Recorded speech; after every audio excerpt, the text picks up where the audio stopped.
So when you're using markers, you have a variety of choices to choose from. The most inexpensive and most widely available, at least here, are the Crayola markers, and I happen to love these. These are broad tip markers, and so you're pretty familiar with these, right? You can also buy super expensive ones, and Prismacolor markers are my absolute favorite because they offer a really good saturation of color with not a lot of effort, but they're kind of pricey, and so not every classroom or home can afford them. So here's my trick for using an inexpensive marker like a Crayola and inexpensive paper.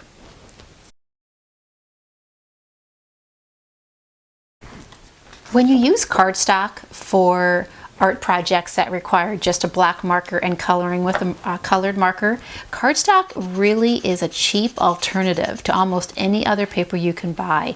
It's super smooth, so cheap markers like Crayola go onto the paper really smoothly. They don't sink into the paper as much as they would sulfite paper, and there's a really good saturation of color.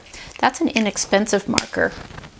And if I took a more expensive marker like a Prismacolor, you probably really wouldn't notice much difference. Here's a pink.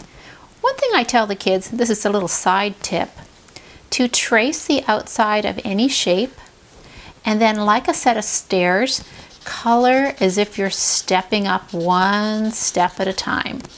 And this allows a pattern to form, and kids are less likely to jump ahead and get a little bit lazy like we all do with markers sometimes.